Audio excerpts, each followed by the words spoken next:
Even Taylor Swift didn't want to watch the Browns play football today, as Jameis Winston a couple weeks ago might have played himself into the hearts of Browns fans. Today, he might have played himself out of them. All that and more coming up on the Locked On Browns podcast.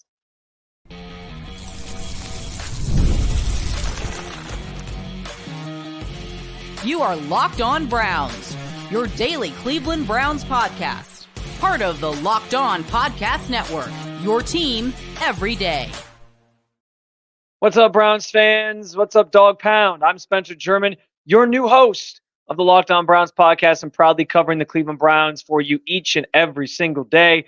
Here in the great city of Cleveland, Ohio, the turnovers continued for Jameis Winston in a 21-7 loss to the Kansas City Chiefs, so much so that he may have just fumbled that whole bridge quarterback job that everyone thought he had locked up. And we react to the game some more. Guys, this one wasn't on the defense today, and I'll explain why coming up. And another likely season-ending injury for Nick Chubb, but I wouldn't quite write off a return to Cleveland in 2025 just yet. I'll explain why coming up on the show. As always, I'd like to thank you for making Locked On Browns your first listen of the day. And, of course, part of the Locked On Network, your team every day. Today's episode brought to you by our friends over at FanDuel. New customers can place a $5 bet, and you'll get started with $150 in bonus bets if you win your first $5 bet. Visit FanDuel.com to get started. Let's get started with today's show. A lot of different things to break down for you.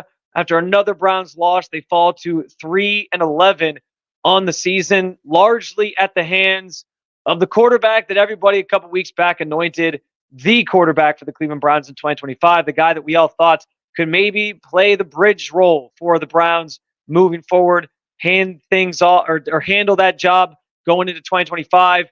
And another turnover-riddled game for him seemingly leaves that in question now. He actually, Jameis, because he threw 3 interceptions in this game, he was basically benched in the fourth quarter with about 7:50 to go in the game. You can maybe argue it wasn't a benching because at that point the Browns kind of understood, I think, that they were largely out of this game and that they just didn't have any momentum on offense to try to mount a comeback. But in that same breath, like 8 minutes or so, still enough time to maybe mount a comeback. And DTR was the guy coming out on the field to sort of man the offense at that point. He had thrown 3 interceptions. 2 of them were pretty costly as they led directly to the 2 of the Chiefs' touchdowns on the day. They only scored 21 points, and 14 of those came on a short field that was produced by Jameis Winston turnover. So I can't really fault the Browns for maybe trying to change things up a little bit and go with DTR late in that game just to see what happens. But listen, this all goes back to what I've been saying for a couple weeks now. I understand maybe not on this platform to you specifically, but as much as everybody was ready to anoint Jameis Winston as this bridge quarterback for the Browns going into 2025 and the guy that maybe they should re-sign and bring back, and I think there's an understanding at this point, it was written about pregame by a couple different outlets, that the Browns are basically running it back next year. Kevin Stefanski, Andrew Berry, and even Deshaun Watson, with him having a chance to play at the quarterback position or at least compete for the job. And I think fans have kind of gotten caught up in this idea that Jameis Winston should just come back, be the starter, be the guy that gets the job over Deshaun Watson, and that they kind of can be on their merry way. But my argument this entire time has been that if these games right now, and Jameis obviously has been playing in a lot of games without much consequence. I mean, it's since week 7 of the season, they were 1-6 when Deshaun Watson got hurt, and then Jameis Winston takes over in week 8. Since that time, everyone has kind of understood where the Browns were at, where they were record-wise. The playoffs were going to be largely a long shot and probably weren't going to happen for this team. And so it was about, it's been kind of this fun process just to watch Jameis Winston play football as this gunslinger. And to see an offense that actually has a pulse, because prior to that with Deshaun Watson, there wasn't really much that the offense was bringing to the table, and it's largely why they got in the 1-6 hole in the first place. And so, yeah, it's fun, and Jameis is a fun player to cover. He's a fun player to watch. He's a fun player to here in press conferences. Nobody is denying those things that about Jameis Winston. But in a lost season, it's easy to put lipstick on the pig and feel really good about things when Jameis Winston is your quarterback. That doesn't necessarily fly though when everything resets in 2025 and you're talking about a quarterback who is just risk averse. Like he throws, or not risk, or I guess the opposite of risk averse. He is risk prone. He throws a lot of interceptions, and he just forces the ball into spots that he shouldn't, and that continually has cost the Browns in a number of these games so far this season. We know about the Broncos game a couple weeks back, and it certainly cost them again today in a loss to the Chiefs that was never really out of reach. There was so much made about this Chiefs team being, in so many one-score games this season, and that's kind of been the problem for them this year, that they can't really pull away from teams the same way that they maybe used to, and that people think that's going to be the thing that gets them, clipped or somebody gets the better of them in the postseason. And I think similarly today, like it never felt like the Chiefs were just dominating you, and the Browns just didn't have an answer on offense. We'll talk about coming up. The defense played so well, but the offense had nothing, had no pulse. And when you turn the ball over 6 different times, they turned it over. So it was the 3 Jameis interceptions. It was also a fumble by Nick Chubb, which was uncharacteristic, and a muffed punt. And then Dorian Thompson-Robinson, after taking over for Jameis Winston, threw a pick late in the game. That obviously didn't really matter at that point. The game was pretty much over. But yeah, like I understand the love affair with Jameis Winston. I understand why fans would want him here. He's good PR for the team. He certainly gives up from a standpoint of like the things that he says and his personality and all those different things. And yeah, has he proven throughout the course of his career that he can play at a high level in this league? Absolutely. You don't throw for almost 500 yards a couple weeks back on a whim or on a fluke. But I just think he's too prone to throwing interceptions. He takes too many chances. And like I said, when these games start mattering again, week 1 of the 2025 season, I just don't know that he's going to be the quarterback that gives you the best chance to win. We know Kevin Stefanski loves to throw that out there because he did it with Deshaun Watson earlier this season. Speaking of Kevin Stefanski, he's non-committal on Winston being the starter moving forward the rest of this season. He was asked directly if Jameis Winston still is a starting quarterback, and he flat out said after this game he wasn't ready to make any decisions on anything at that very moment. And I think that's pretty telling because a week ago, this is the same coach that was sitting there saying, yes, he's our quarterback. We still believe in Jameis and all those different things. So it's an interesting, it's a dilemma. I understand for this season, maybe it's not a dilemma, but moving forward, we've all wondered what the quarterback room was going to look like in 2025. We've all had questions about that. I think we all pictured Jameis Winston being part of that. And he might still be. There still might be a world where Jameis Winston's part of this quarterback room next year and competing for the starting job. I just don't know if it's worth it for the Browns to commit to this player, especially now that they've seen the turnovers are going to cost you. And yeah, I get it. In a lost season, he can still rev up the fan base and get everybody excited.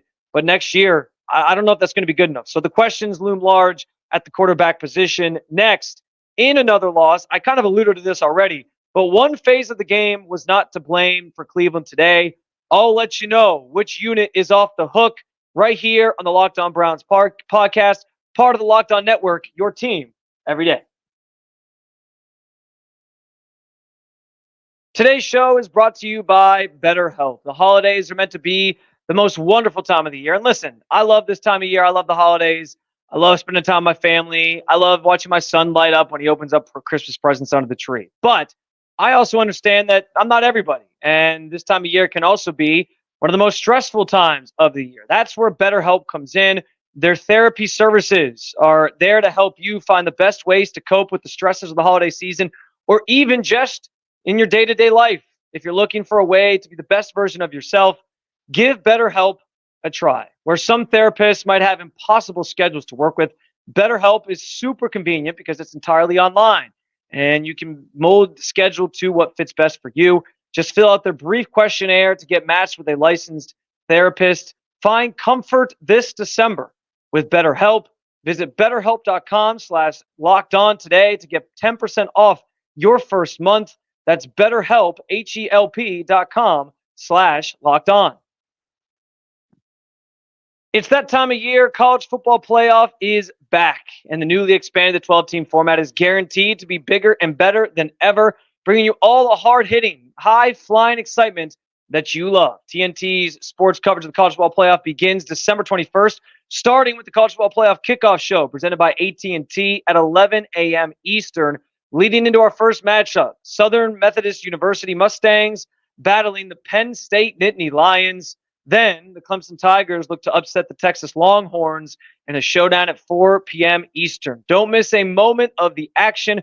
Watch the college football playoff presented by Allstate live on TNT, True TV, TBS, and Max.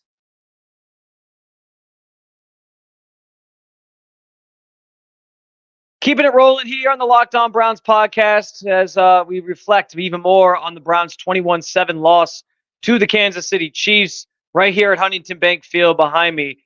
And it's kind of been the story of the season for the Browns. Part of the reason why they are now sitting at 3-11 on in 2024. And it just has to revolve around the fact that, like, it seems like week to week, this team just cannot get consistent play from all three of their units at the same time, whether it's the offense, the defense, or the special teams. They've all struggled mightily. Special teams maybe have struggled maybe most of all. I think the offense probably had that title early in the season, but special teams has just kind of been consistently bad. They had a few good moments today, but the continued struggles, another muff punt today by the Browns, and it's just been an ongoing process. But the offense, obviously, under Jameis Winston has looked better than it did the first 7 weeks of the season. And then the defense, which has been sort of the calling card of this team, we're supposed to be the calling card of this team when the season began, given how great they were a year ago, they have given some performances this year that were reminiscent of last year. I'm not saying they've been as good as they were in 2023, because, I mean, that defense was historically good, one of the best in football. And that has certainly not been the case for this current group and the way that they've played to this point. And they've had their fair share of struggles, giving up a lot of big plays. That's problematic. That's going to lose you a lot of football games.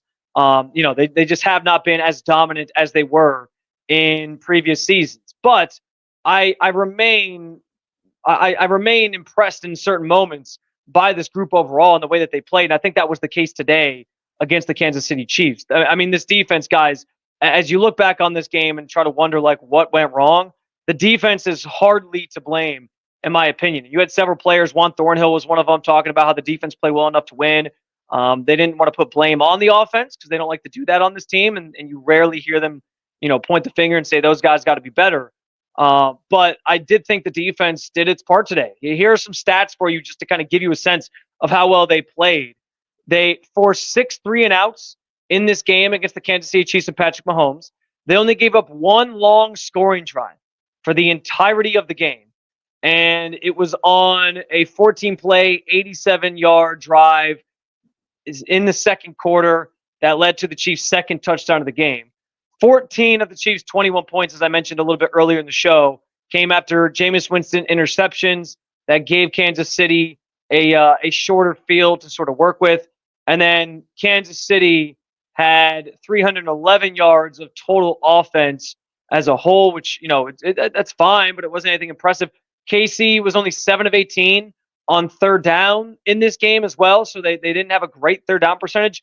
And then, again, you talk about Patrick Mahomes being the 3-time Super Bowl winning quarterback that he is, being, just the clutch player that he is and the stature that he carries in this league. Patrick Mahomes was 19 of 38. He only had a 50 completion percentage, 159 yards. Jameis Winston had more passing yards than him, and he had he had 2 touchdowns. 2 of the 3 touchdowns were on his record, passing wise.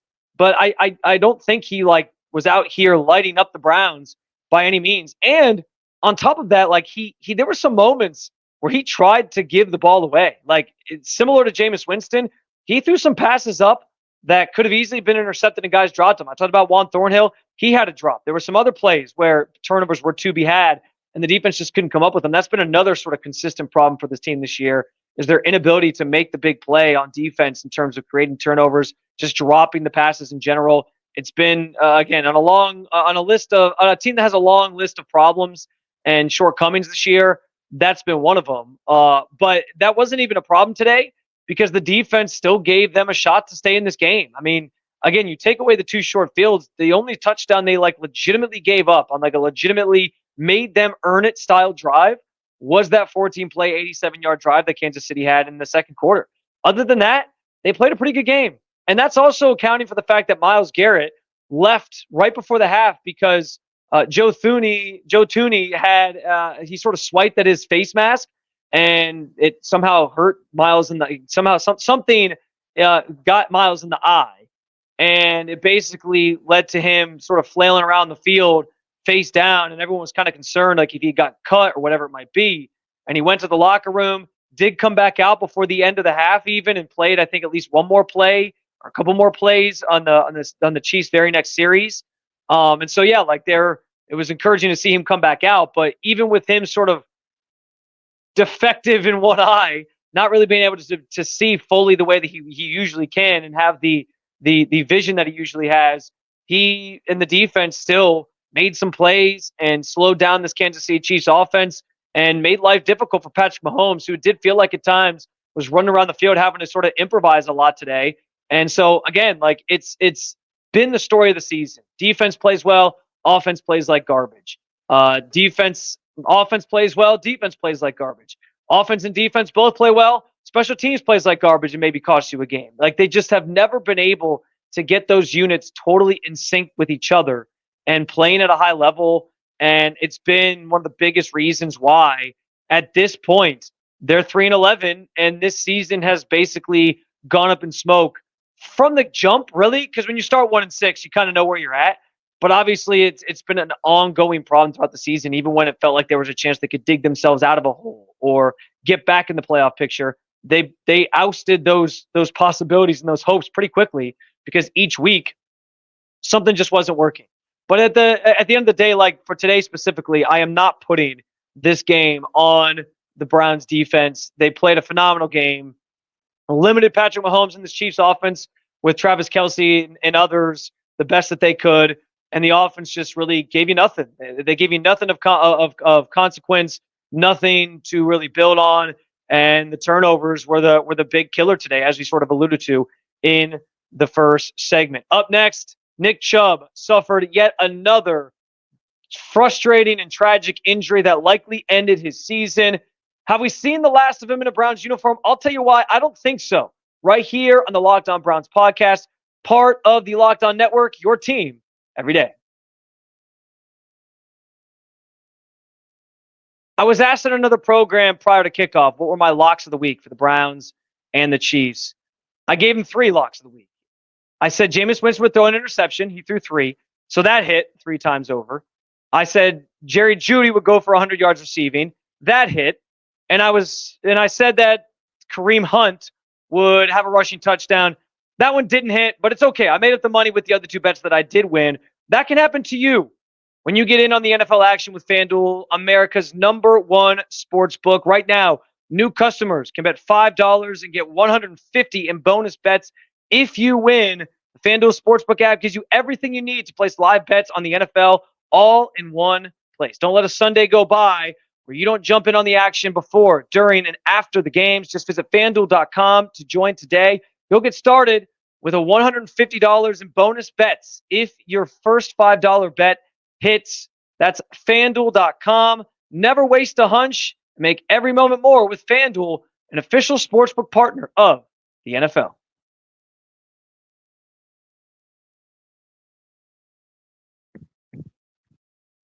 Well, the bad news didn't stop at the loss or Taylor Swift not showing up at the stadium today, which everybody was waiting anxiously to see her arrival.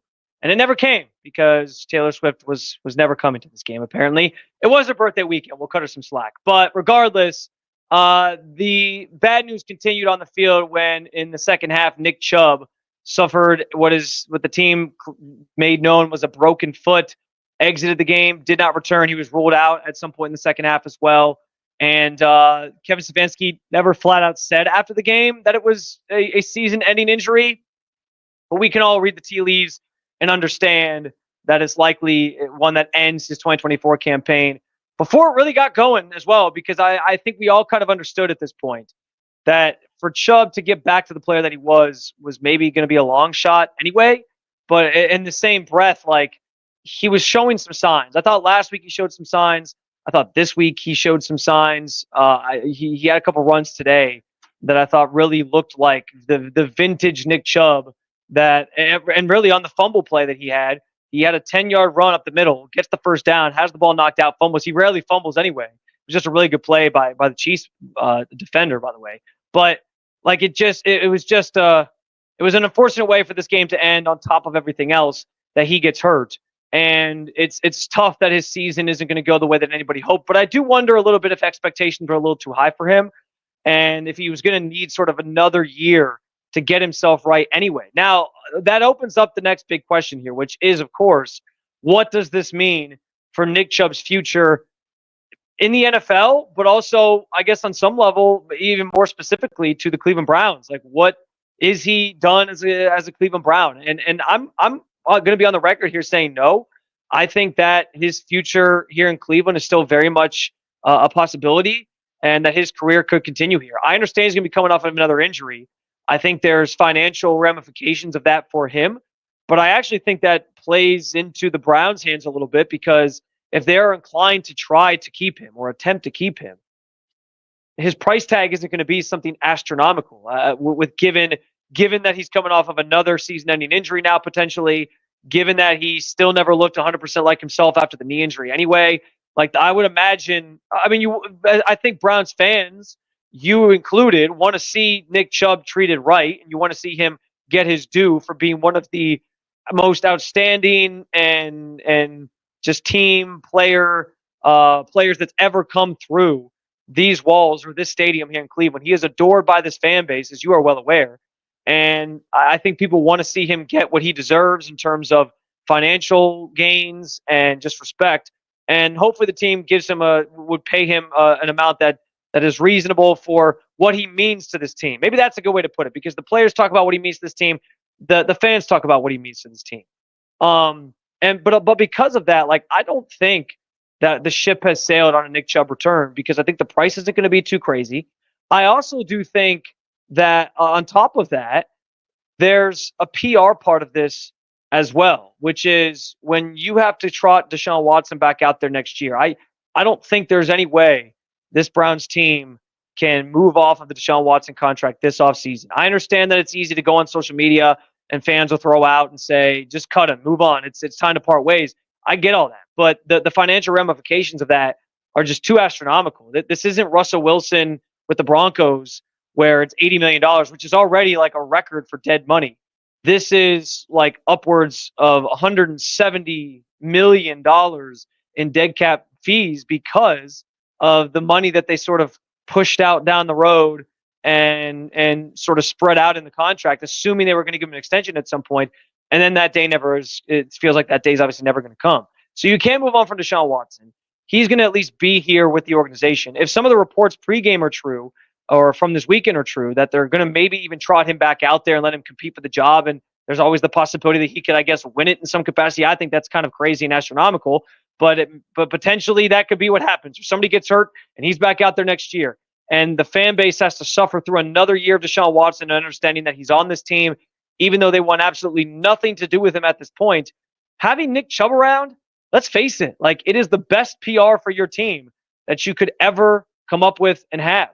So I think there's a pathway towards bringing him back for that reason. I think there's a financial pathway to bringing Nick Chubb back as well, because I don't think it's going to cost you all that much to retain a player like Nick Chubb, who wants to be here and who obviously isn't playing at the level that he used to, where he garnered higher salary contracts and maybe more pay and more a higher portion of your salary cap money that you have to sort of allocate. And along the lines of him wanting to be here, that's kind of the third point I have here, because literally just this week, the timing on this is kind of crazy. He said during his media availability that he wants to retire Brown. Like, he wants to finish his career here in Cleveland. He said it was important to him to start and finish his career in the same place. He loves Cleveland fans. He loves the city. He wrote that whole piece at the Players Tribune about how, the fan support was what got him through his recovery from the serious knee injury last year. Like, this is a legitimate like relationship that he has, in a true like passion he has for this city, for this town, for these fans, everything. And it's not something I think that the Browns are going to take lightly. It's not something that I think Nick Chubb is going to take lightly. So yeah, like, did he cost himself maybe more money today? Did he cost himself really more money with the knee injury last year? Of course. And that's the unfortunate side of this, because nobody wants to see Nick Chubb not get his due in terms of pay because, again, of what he means. But in that same breath, like, it probably makes it more reasonable for the Browns to potentially bring him back next year and not have to feel like this is the end of an era that obviously fans have loved and appreciated and don't want to see end anytime soon. We talk about putting lipstick on the pig. Having Nick Chubb around is the easiest lipstick you can put on a pig that's out there. And again, with a lot of questions and a lot of concerns from the fans with this team in terms of what the future holds with Deshaun Watson and a number of other positions and questions, it's not a bad idea to keep Nick Chubb on the roster, on the payroll, and have him here to sort of smooth things over with everybody, because he's the best PR you could ever ask for. First episode down, first of many for me talking to you about your favorite football team. Looking forward to talking about what the future holds for the Browns quarterback position after another dud game from Jameis Winston. And as always, I appreciate you being an everydayer here on the Locked On Browns podcast. Now for your second listen, go find the Locked On NFL shows. Or if you want to keep it local, check out Locked On Cavs or Locked On Guardians. Find Locked On NFL on YouTube or wherever you listen to your podcast. I will talk to you all again real soon. But for now, I'm out.